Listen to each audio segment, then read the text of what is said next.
took 3 months since I started to get my first client. And then 3 months from then, I quit my waitressing job. I went full time 6 months in. And then my 13th month in business, I did my first 10K month. It's just mind-boggling. I went online and I said, hey guys, I have this idea. I have no money or experience as a restaurant owner, but I want to do it. Would you guys come?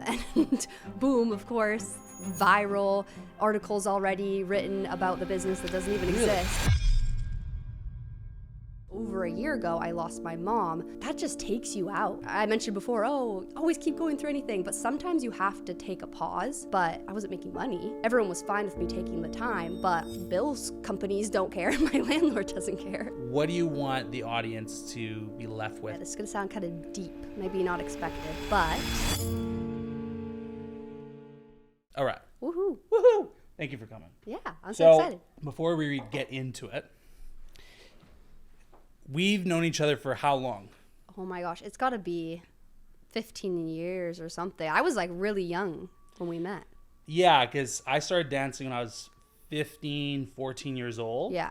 And I'm like a good 8 years older than you. 6 Yeah. or 7 or 8 years older than you. I won't say my age. But older. So, how long have you been dancing for? Oh, since I was like 3 years old, my whole life. Yeah, still dance now. Still dance now? Yeah. Okay, Not a lot of people know that. Okay, shit. Okay, cool. That's cool. Yes. So what are you doing now?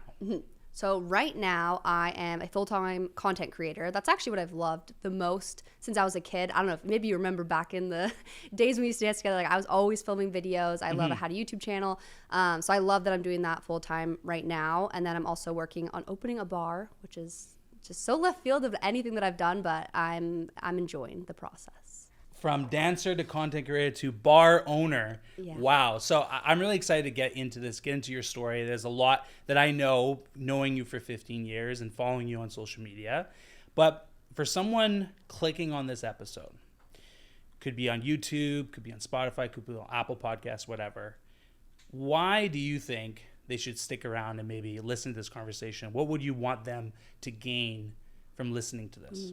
I love that question. I think I have a very unique story. I've done a lot of different things in terms of entrepreneurship, and before that, I have kind of unique personal life and everything. And I guess something I think is different about me than a lot of people is that I'm really not scared of taking risks or embarrassing myself, putting myself out there, failing. I've failed at so many things, and I just never view them as failures. And I think that's why I am where I am now. And I guess I want to inspire more people to have that mindset, to not be scared of things going wrong, not be scared of taking risks, because I don't know. It seems like a made up thing in my mind, especially when you're young. Even if you're in your like 40s, I consider that young. Like you have time to mess up and restart and do something new over and over and over again. So you want to, at the end of this episode, you want people to walk away with like maybe courage to go after what they really want. Would that be? Yeah. I love the word courage, and like more fearless, or less caring about what people think, more about what do you actually want. If you didn't care about anyone's opinions. Let's talk about that, right? Taking courage.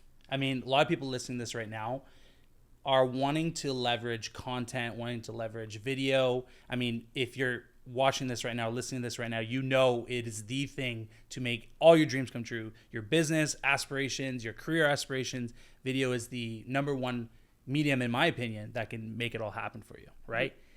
What do you think how do people succeed when it comes to content creation? So you're a content creator right now, dancer, future bar owner. So what are some ingredients to success, in your opinion, to be a successful content creator? Yeah, I couldn't agree more. Just having content or some kind of platform or personal brand is everything right now, and it just gives you so much flexibility. Like I said, I've done so many different things, and I owe that to having a social media platform and posting content.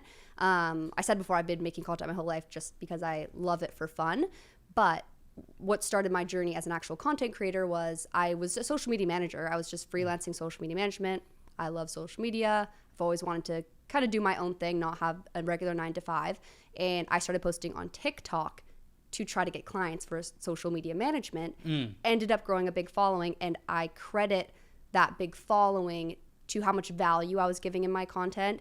I was giving away everything that I knew for free, essentially, just giving out tips, trying to help a very specific audience. And at that time, it was small to medium-sized business owners who need help with social media. So I had that in my mind. Every video I made, I was like, how can this help a small to medium business owner who needs help with their social media? Am I telling them what they should be posting on Instagram, how to get more engagement, whatever that may be? So if you can, and everyone hates the word niche down. Like, I get why you don't like it, but just at first, just when you're starting out, figure out who exactly you're talking to, what value you're giving them. And then you can, like, now I have that same account now that was started in 2020, talking to business owners. Now my following is like all different types of women entrepreneurs, men too, aspiring content creators, people who are just looking for inspiration, Swifties, dog moms, like it's all over the place now because I can kind of, I have the ability to broaden out, but to get started, you need to really hone in on what value you can bring. So right now you're sitting as an entrepreneur. You've made, you discussed with me before the pod that you hit $45,000 in 1 month. Holy cow. My first job I ever had, I made $30K a year. And so going back to the courage that we, what we want people to gain out of this episode, how did you figure out, this social media thing? So you started a social media agency, but like how did you start? A lot of people here are having challenges with turning their ideas, because ideas, everyone has them. But like, then what do you do with them? How did you go from no experience to all this experience that you have right now? Maybe walk us through that story. Yeah. So it's going to sound crazy, but a lot of it was just pure delusion. And the fact that I didn't have experience, like I never went to college. I never really had a big kid corporate job. I was a waitress. So my lack of knowing what I didn't know was actually a huge asset looking back, because I wasn't so intimidated to think, oh my gosh, there's all this stuff that I don't know about marketing and how to send an invoice. Like I knew nothing, but I was just like, oh, I want to do this. I love social media. And I kind of just taught myself as I went. I, took one masterclass online. I don't even remember who it was. It was just some random TikTok creator who was doing like a webinar kind of thing. And I went on it talking about social media management. And I was like, got it. Great. All right. I'm going to register my business tomorrow, start posting content and just talk about, I've been on social media since I was a kid. I know how to do it. Of course, that came with a lot of mistakes I had to get over and failures, but I was just always learned every failure or mistake or disappointed client was me learning something. I'm like, great, the next client, I won't do that. Moving on. Like, you just can't get too caught up in it. So that's really how I started. It was just pure delusion and taking what you do know and then just being willing to learn and mess up, honestly. How does one, in your opinion, get over, like, you talk about how you're like, I'm just gonna get started, right? Most people, I would argue, have surrounded with fear, right?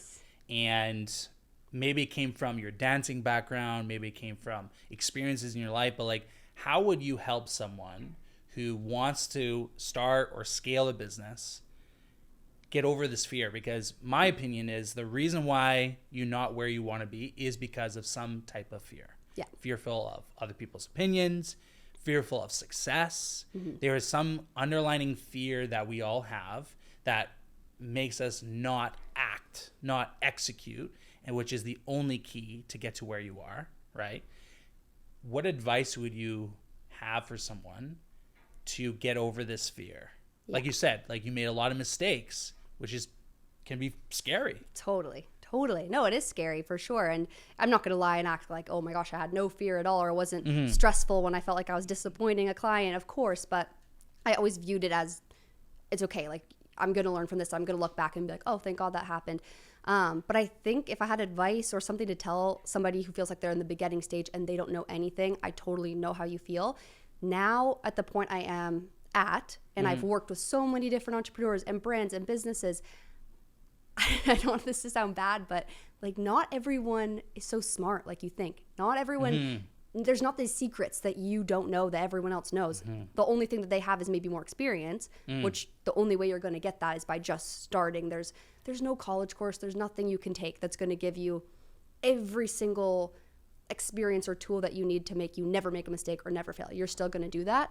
So just get started with it. Get failing faster. Like, get to it so you can get through it and learn, and realize that you're not as incapable as you think. Everyone else who has these dream lives that you wish, like, look at me. So many people probably look at me and think, oh my gosh, $45,000 a month. I'm like, I don't even know I did that. Like, I didn't go to school. I can barely spell. Not to like be self-deprecating, because I'm not. I'm a very confident person, but I'm self-aware. I just know what I'm good at and what I'm not, and I'm not afraid to make a mistake.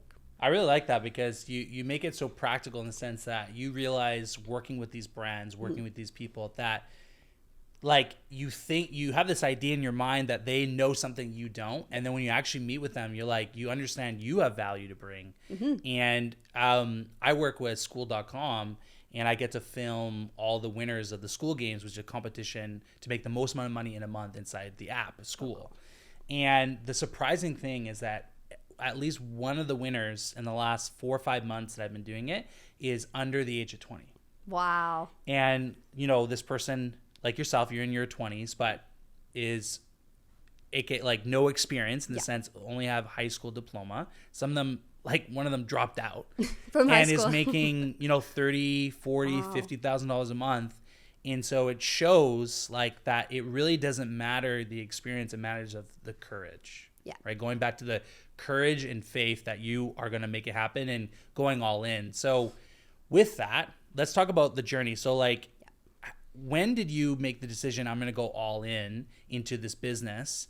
And how fast, like how long did it take you to make like 10,000, 20,000? Like, I'm sure it wasn't 1 month, just like skyrocketed to 45K. Like it doesn't happen like that, right? Right. Walk us through like the steps of how you got to each milestone. Right. So I've always, wanted to do something entrepreneurial, especially online. I have tried certain things in the past that just totally didn't work out, weren't for me. But once I made the decision, when I pretty much learned what social media management was, the next week I had like sole proprietorship, Socially Kelsie Co. registered, social media like accounts made. I'm ready to go. Got my website.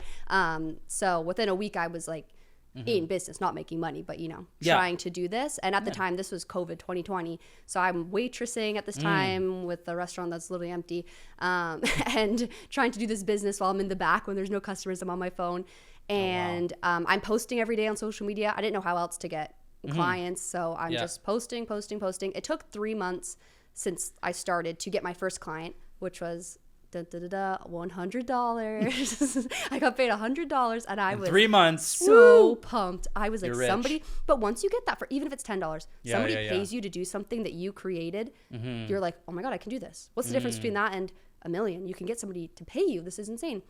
So I was pumped. Took 3 months to get that.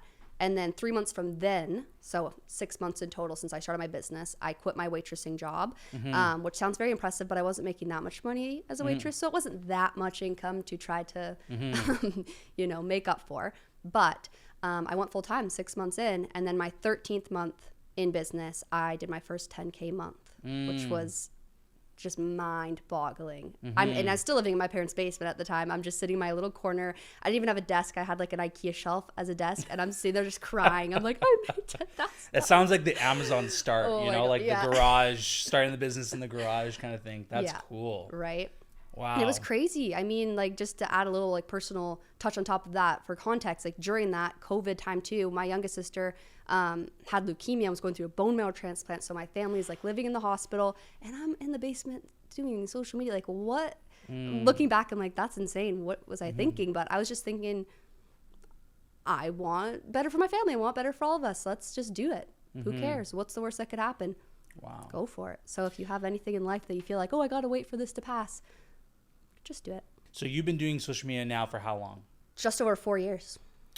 And so you had an agency. Yes. You were also coaching. What else? Yes. Yeah. So I was coaching. I had my own agency I was running, just, doing all sorts of content creation stuff. I sort of became an influencer by accident because I grew this following and then learned I could get these brand deals and everything, which was super exciting. And then doing UGC content.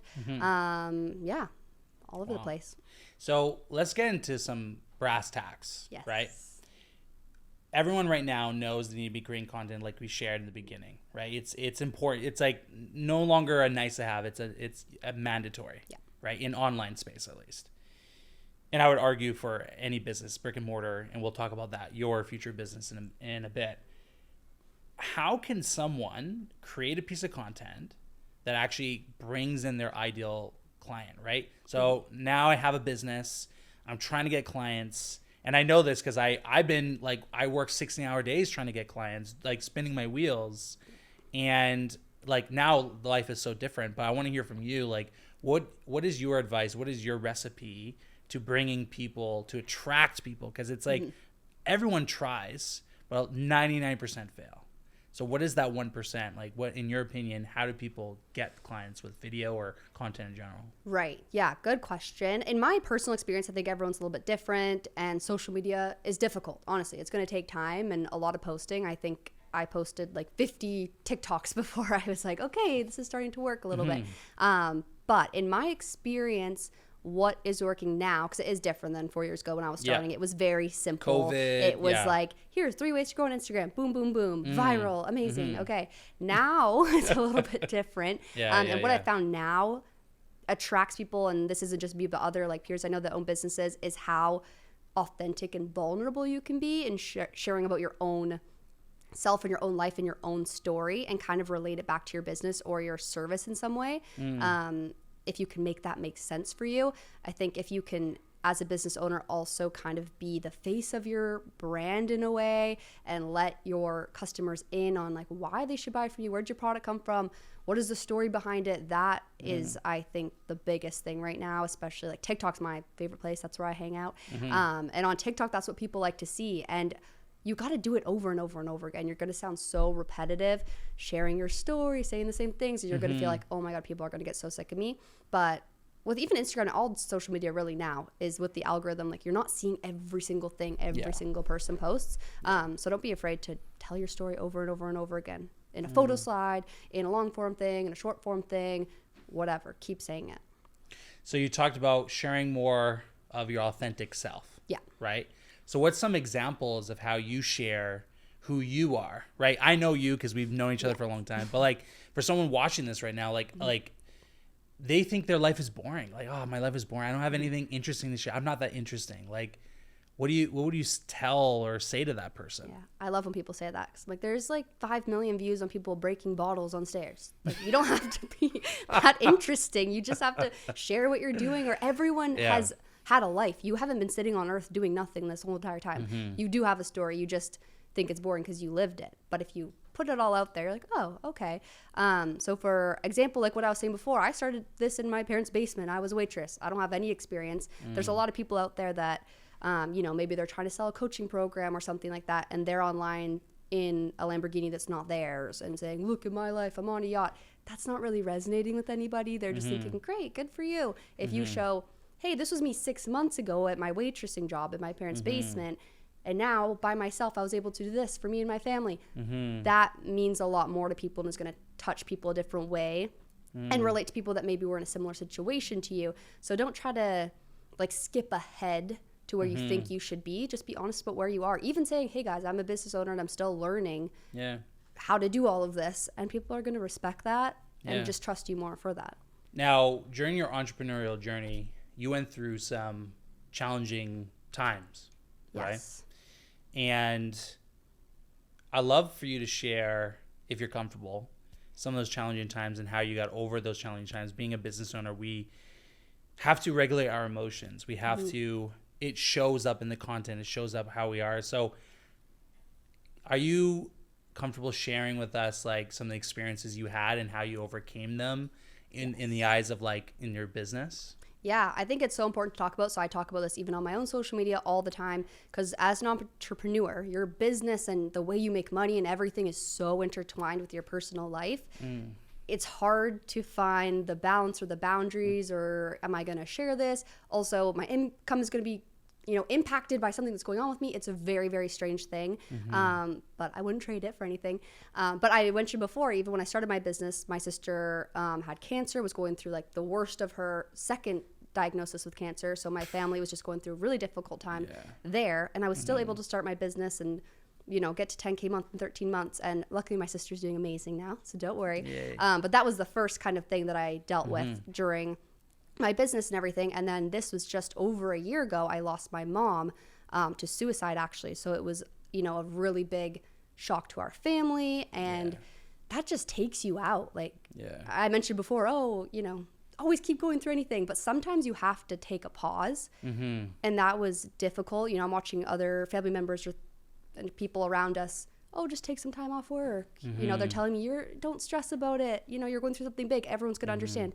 Of course, I was so lucky to have people around me who did understand, but I wasn't making money. Everyone was fine with me taking the time, but the bills companies don't care. My landlord doesn't care, so you still have to do stuff. So trying to get back on my feet after that was difficult, and it just changed the way I showed up in my content. And my route that I took was being incredibly honest and not oversharing where I was uncomfortable. But I went onto social media when I was ready and said, guys, this is what has happened. It's inevitably going to change the way that I show up online and my values and priorities, and that's where I'm at. And I got overwhelming support and positive feedback, and now it's kind of spearheaded now what I'm doing with my bar, where I would have never had the confidence before. But sometimes things happen out of your control and they're awful, but it gives you perspective on what you really want, or gets you out of maybe things that you were doing before that you don't want to do going forward. You just have to be honest about it.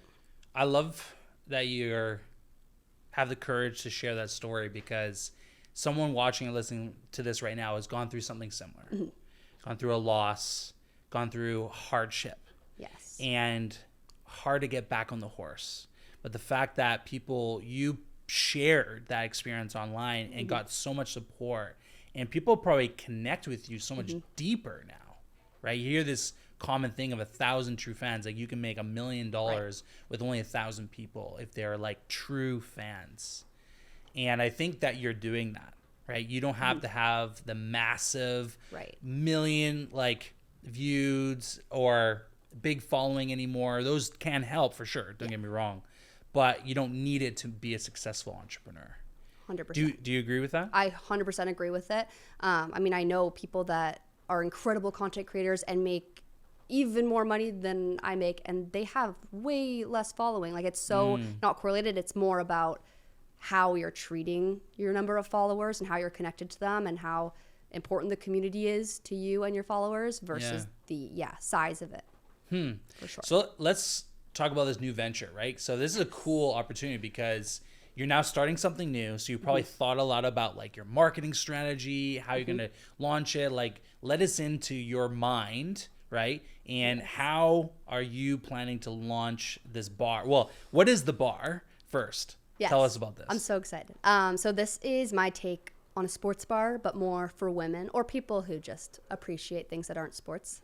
More pop culture set. So we're going to watch things like the Met Gala, VMAs, the Eras Tour, the Real Housewives, all the reality shows, all the things that me and my girlfriends like to watch. Love is Blind, yes. All the things that I watch in my living room and have so much fun watching, but I would love to be at a bar watching it with all my girlfriends and having cocktails and appetizers and make it so much fun. So this was always an idea that I had, but never thought I would actually do it. Yeah. But here we are. Still in the early stages, but we're looking for locations and everything right now. But I kind of have I went about it the same way that I started my original social media business, actually, now that I think about it. I went online and I said, hey guys, I have this idea. I have no money or experience as a restaurant owner, but I have this idea and I want to do it. Would you guys come? And boom, of course, viral articles already written about the business that doesn't even exist. Oh yeah, Small Business BC did a whole article about it. CBS is calling me and there's no business yet because I just went online and was like, does anyone like this idea? You're literally creating demand for your bar. Before we even have it. So now we're actually working on, we have the concepts and the menu and the operations and the financial forecast and everything, the actual stuff.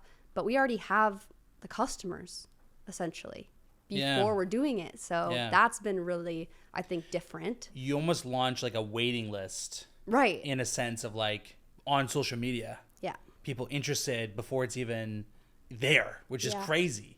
It's so cool. And I was not expecting that at all. I was just kind of throwing it out there more so. I'm like, does this exist already? And there is some bars that play reality shows every now and then, but not so dedicated like this. And especially in the Vancouver area, which we are. So I'm super excited about I've always kind of felt a pull to having a physical space. I love the the in-person and connecting with people and having events and things like that, as much as I love social media as well. So a lot of people think I'm crazy for going, brick and mortar. That's like risky, awful nowadays. Yeah. You could just do it online, and I've done it online. I get how not easy, but low risk it is to do an online thing. Right.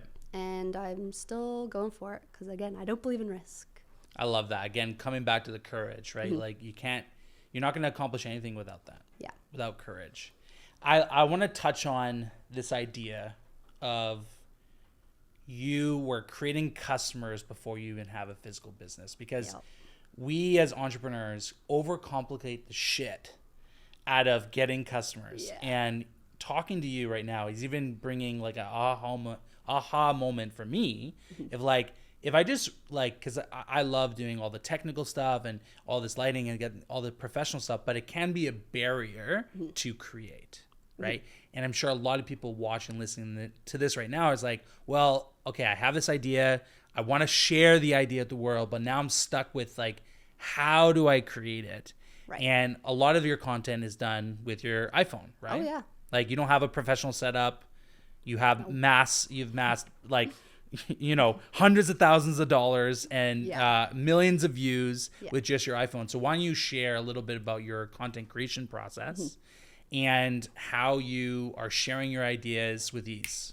Yes, I love that, because I actually am so into all of this setup and everything. I love learning about this, and I would love to get more into this side of things, but I like that you brought up it's not necessarily necessary to get started. It's definitely something, if you're passionate about, that you can get up to. But I've built my entire business and all my followers and everything from literally my selfie camera on my iPhone. At some points it's like cracked screen, not even good.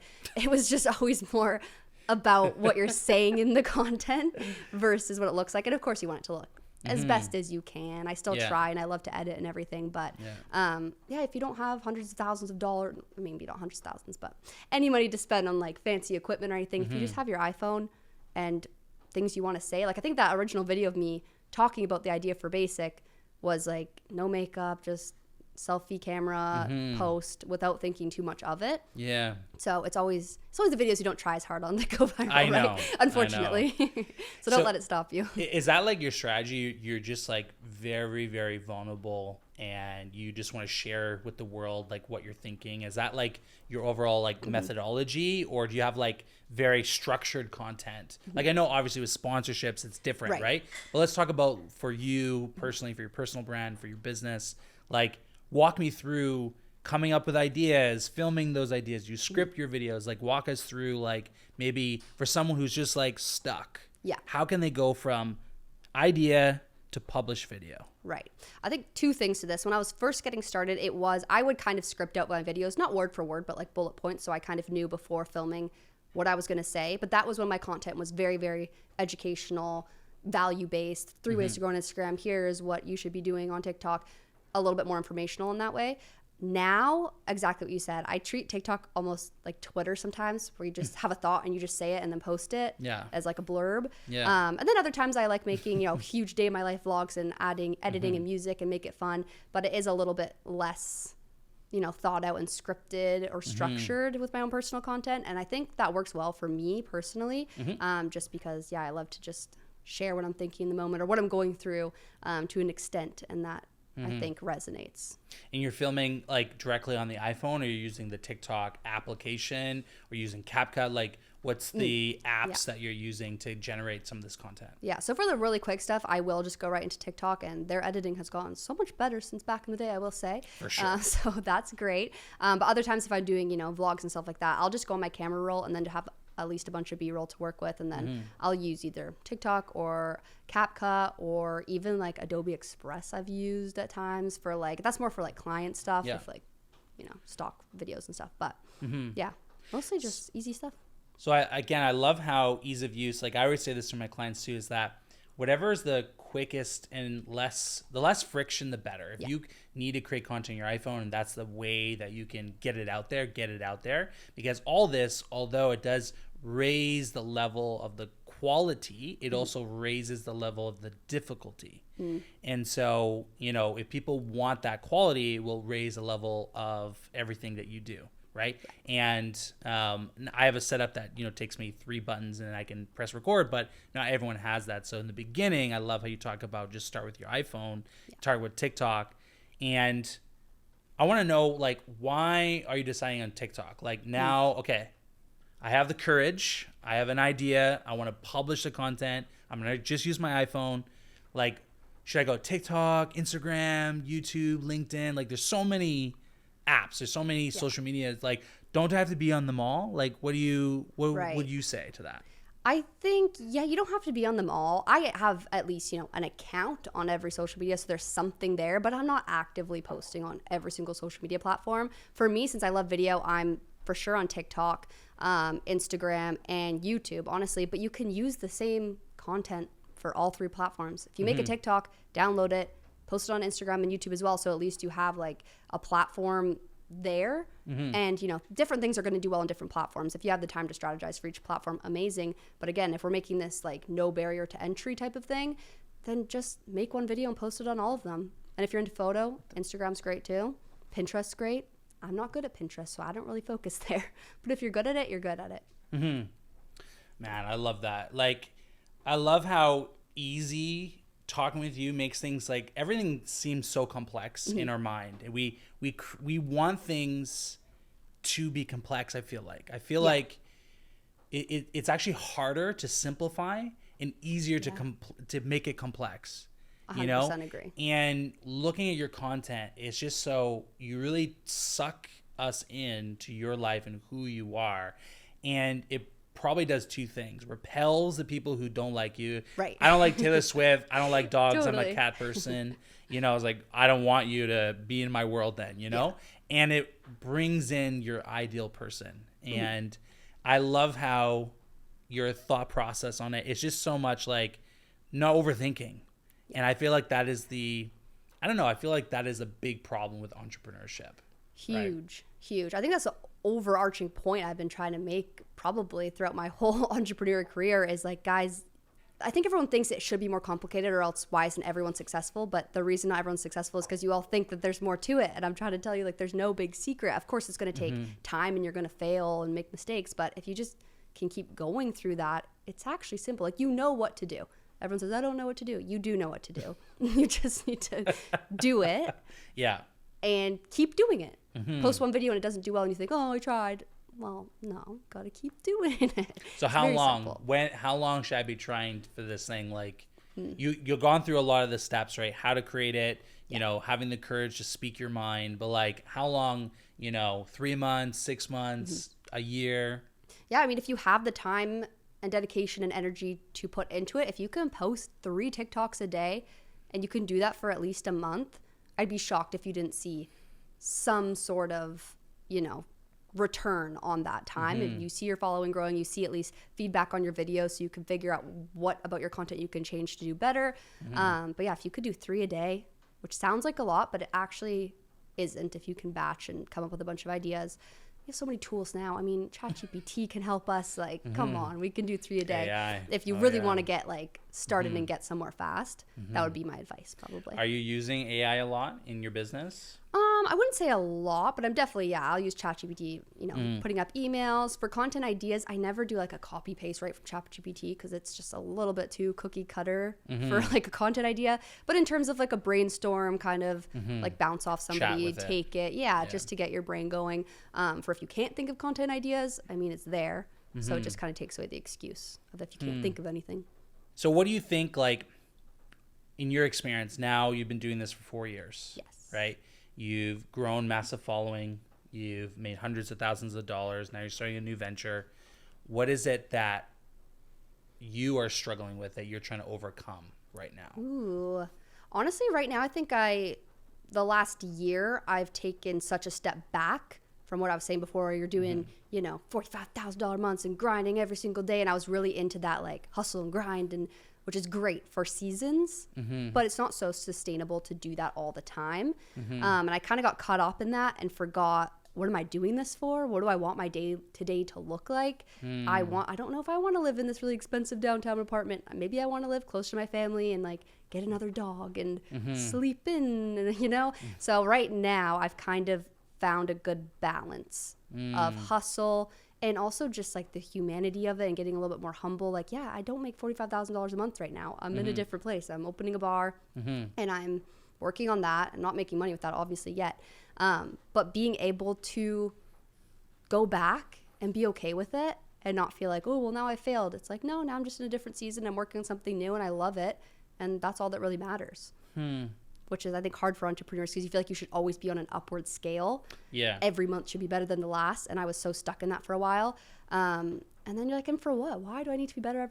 Like, what does that mean, though, right? Does that mean your income's better every month? Or does that mean your fitness is better every month? Like, I think you need to figure out what success even means to you. And I did not know. And I think now I know. And that is feeling pride in myself and feeling like contentment and peace rather than, you know, the adrenaline you get from making more money and working 16 hours in a day. Like, that is not success to me. And it is to some people, but kind of finding that for yourself. So what do you recommend someone trying to start or scale their business? Coaching, could be agency or services, whatever. Like, what you're saying is like you were really driven by money, and through, you know, experiences with your mom and your sister that reevaluated how you want to live your life. And it actually reset your priorities. And so now you went from the hustle and grind to like more balance. Is that accurate? Yeah, that's 100% accurate. Yeah. So for someone watching, listening to this right now, do you recommend that they go through that hustle and grind season? Or like, I guess what I'm trying to say is like, how would you help someone who's like stuck, right? And they're not sure what to focus on, they're not sure what to do. They're working constantly, but not getting anywhere. Because now, like you like you said, you want to spend more time with your family, sleep in, so you have less hours in the day to work. So how are you getting so much done in less time when you're not hustling? Because people believe like, well, I have 24 hours in a day, so I won't sleep and I'll just work and I'll get there. But reality is, we know that's not the key. It's not the key to success. So with your limited time, how are you spending that time, and what would you recommend and how to make the most out of, you know, their time that they have? Right. Well, yeah, there's always going to be, I think, seasons where you are going to be hustling a little bit more than others. Like, for example, I'm sure once I have this location for the bar and everything, it's going to be a crazy year or however long. And I'm ready for that. But if you feel like you're just doing that all the time and you're not really seeing a light at the end of the tunnel and you're like, wait, is this even, like, your business should still sustain without doing that. That's kind of the goal, right? You didn't become an entrepreneur to work yourself to death. I'm sure you have goals of traveling and, you know, doing other things. So I think you need to remember that. I think entrepreneurship is addictive in a way, especially when you start to get success. You want to work more because you're like, oh my God, I can make more money. I could do this. I could scale this. I could hire this person. And it's great. And I love that about it. But I think in that you can forget why you even started. And I know everyone always says like, oh, what is your why? And when I was starting out, I didn't realize that my why was a little bit too like monetary, is that a word? Where I was like, and I get why it was like that. I want to move out of my parents' basement. I want that to be into a beautiful apartment. I want to make this much money a month because that, I don't know, you know, I never really thought, why do I want to make that much money a month? Like, what does that mean for me? And now, after 4 years of doing it, I'm able to have the flexibility with time. So for example, I can make more money from one brand deal than I used to. So that's, you know, gotten my time back in a way, being smarter about that, working with people that I really like to work with, and it's a little bit more productive that way. I've also learned more about myself as a human of like, what hours in the day am I actually productive for? Let's be honest, I'm not productive for 8 hours a day working. Like, I'm just not. From like 9 a.m. to 1 p.m. is my like prime. I can do so much more in that time than I could do over the course of 16 hours, like half-assing. So if you just learn yourself and you can know what you're going to do in that time. And also I've taken away the restraints of, I need to make this much money this month. Like, as long as, you know, my bills are covered, I'm investing, I'm saving, I can go for dinner, I'm good. I have long-term plans to make more money. Of course, everyone wants to be, you know, a millionaire. But instead of thinking, oh, okay, I made $11,000 last month, I need to make 12 this month. Like, release yourself from that and just like get better every day and find a good schedule and let go of the timeline too. Like, I know it sounds good to be like, by the time I'm 25, by the time I'm 30, I got to be here. I released myself from that too. And that's been the pressure so much better. Yeah. Because you're going to get there doing things that you don't actually want to do. You know? Yeah. It's just going to force Fair. you to do things that you're going to take on clients you don't like, Yeah. or you're going to undercharge to take on more people. Like, you're going to do things that don't even make sense to get to this like fake goal that you made in your mind. And then for what? You're going to lose it because you're like, I hate this. So true. Yeah. Just spin facts. Spin facts. I love that. Yeah. So with this time that you have set, you know, between 9 and 1, is it mainly the bar, or is there other things going on? Yes, good question. So right now, the bar is not every day right now, to be honest, just because we're still, it's kind of like hurry up and wait with this kind of stuff. So when it is hurry up, it's like, great, I have a great team I'm working with, and we'll get on the call for a few hours and bang things out, and it's great. But mostly like day to day, I'm creating a lot of content because I'm doing a lot of UGC. I'm actually doing some like recruitment right now and like consulting as well to find content creators. So there's some of that. I'm a little all over the place, but I kind of I like that about my schedule, and then doing some content on my personal platforms. So that's mostly, you know, doing emails, pitching myself for brand deals. That's kind of what I'm doing in those hours. Do you have a date that you would like your bar to be open that you could share, or if it's hush hush, we can keep it hush no, hush? it's very up in the air right Yeah. now. I would love my birthday September 23rd. I would love like around my birthday next year. Okay. That'd be fantastic. So we've talked about a lot of different things. Yes. I want to end on a high note. I want to end on something that people can walk away and do, right? We started this podcast again wanting everyone to watch this to walk away with courage. Now we're approaching the end of the episode. Like, what would you want them to walk away with? Like, they probably writing down notes and they haven't. Maybe they'll go back and write some more notes. But what do you want the audience to be left with? What wisdom or strategy, tip, whatever you want to say, what do you want to leave them with? Okay, this is going to sound kind of deep, maybe not expected, but something that I've learned in the last like year with everything I've gone through, and a lot of people ask me like, why are you not scared of failing? Why are you not scared of taking risks? And I've given that a lot of thought, because I'm like, well, what am I actually scared? What would be scary about that? Okay, if I have no money, that's scary. I'll go get a waitressing job down the street. Maybe I have to move into a crappier place. Like, that's really the worst case scenario. There's no world where I can't get a job tomorrow if I really, really need one, realistically. So I'm not really scared about money. Like, why am I not scared? And honestly, it's because of the relationships I have in my life is what I've realized. Like, my relationship with my boyfriend, like, sounds silly, but my dogs even, my siblings are like my whole world. My dad, like, I have, and my friends that I love, like, I have such good relationships, and that's why I've been giving them so much more time in the last while, when I kind of forgot about them for a while when I was in the hustle and grind. But coming back to that, I am so not scared of losing money or doing this bar and losing all my money and all my time being a waste, quote unquote, because at the end of the day, I'm gonna have those relationships. It doesn't matter if I live in a crappy place, if I have to restart and be a waitress, and I have time, I'm young, I'll start something else, you know, I'm smart, I can do it. So I'm just not scared because of those, like, at the end of the day, what matters to me is like the people around me that I love. So I think if you focus on those people, and maybe that's only one or two people, and that's fine, but like, find those people, Right. and then you're not going to be so scared of failing in your business, because at least you have that, and that's going to allow you to have that support system to restart and try something else. Yeah. Go a different career path. Like, your life is so short, why not try everything?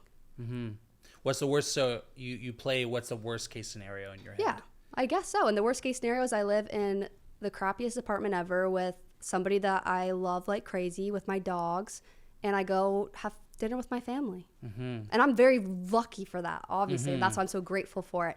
But I believe that everyone has at least one person that they can feel like that Yeah. with. I'm walking away from this conversation with a good reminder to be vulnerable, share what's going on in my life. Just like, we all go through challenges, we all go through hardships, some harder than others, and to share those things, and don't try to be perfect, because you're going to not post. Yeah. Because you'll never be perfect. Never. And you'll never attract the clients, and you'll never have the business, and you'll be mad at yourself for not actually going all in. Yeah. So thank you for the reminder and pumping me up and giving me the courage to go after it, all my goals. So thank you so much for coming on the podcast. It was amazing to have you. I can't thank you enough. And where can people find you, follow you, learn about this bar, and come out and celebrate? Yes, I am at Socially Kels on all social media. And then for the bar, it's at Basic Public House or basicpublichouse.com. So if you're a Swiftie, you're a Yes. dog lover, Yes. and you want to learn about social media, go follow Kelsie. She's amazing. She's awesome. Thank you so much. And that's it. Thank you. See you guys later.